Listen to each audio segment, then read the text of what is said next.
surrounding climate change that can significantly contribute to both mitigation and adaptation efforts. According to Dr. Jeremiah Rogito from the Alliance for Green Revolution in Africa, AGRA, there is need to increase the participation of African youth in the African Food Systems Transformation Initiative that will see the creation of some 1.5 million dignified jobs within the agriculture sector for young people. 7 to 10, it was oscillating. Dr. Rogito was speaking during the youth convening workshop whose theme was building resilient food systems in a changing climate. Through youth entrepreneurship for the future of agriculture programs, numerous opportunities such as sustainable agriculture, green technology, and innovation are available for young people to explore as careers. Over the next 5 years, we intend to reach 10 million people across the continent of Africa, and more specifically to be able to stimulate 3 million jobs. And specifically, we're looking at 1.5 million jobs across the continent of Africa being green, dignified, and fulfilling jobs.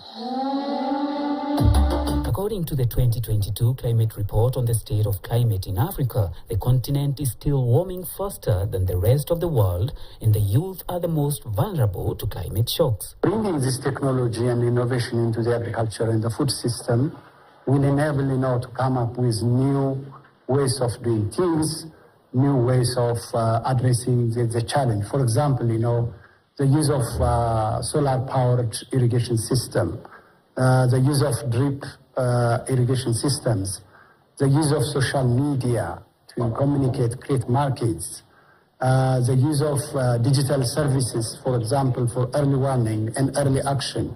These are opportunities for youth to get involved in that. And also, the youth is also innovative in terms of providing sustainable inputs, such as in the production of organic fertilizer, distribution of drought-resistant and heat-tolerant varieties.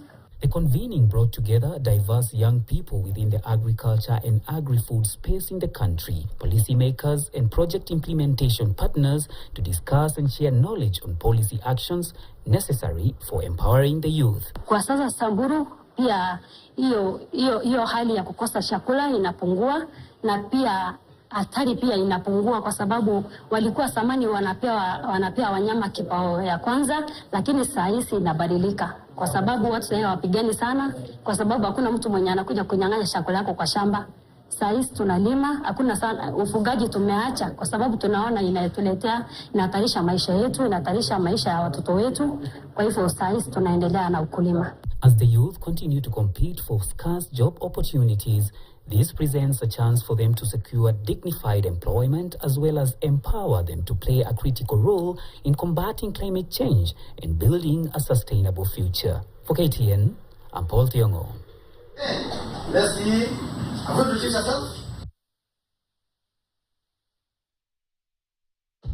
Interesting story right there from Paul Thiongo. Now on to the sugarcane sector, where the Kenya Cane Growers Association has rejected new cane prices proposed by the Agriculture and Food Authority, AFA, as sugarcane farmers are terming it a step back on gains that were achieved by sector reforms that were put in place by President William Ruto. Now, in a notice dated August the 7th, sugar millers and copied to the Agriculture Permanent Secretary and AFA Director General. The Agriculture and Food Authority both directed millers to pay farmers some 4,950 shillings, down from 5,125 shillings per ton, a move that has angered sugarcane farmers. Bramal Bure has those details.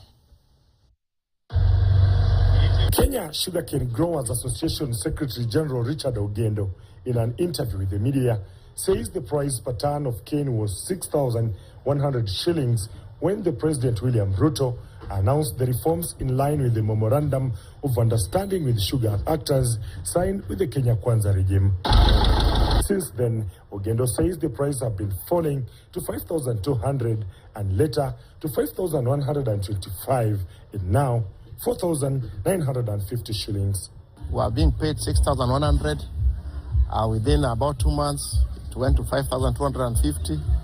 Our farmers went to court so that the price will not fall further, but the price continues to fall further. Total cost of production today per ton is 6,500. The trend in which the prices have been going down from 6,050 to 6,000 to 5,900, down to 5,100, now down to 4,900. We cannot attain this. The farmers' unions attribute the reduction in prices to cane flooding of the local markets with imported sugar without proper research of market systems. We have deliberated, and it has been decided that farmers stop cutting cane from tomorrow, sweep all the cane that is in the fields to be delivered to those factories.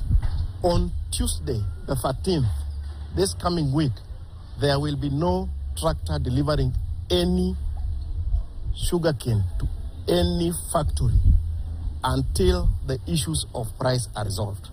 On Tuesday, all of us will be in Kilim House to have a brief talk with the new cabinet secretary, Dr. Karanja, and from there, we shall stop nowhere other than Harambee House, leading to State House to see the president. The farmers' ultimatums comes barely a week after the PS in the Ministry of Agriculture toured the Nyando sugar belt in what was seen as a move to fulfill the government pledge to pay debts owed to workers by the millers. Bramwell Bire, KTN, Kisumu.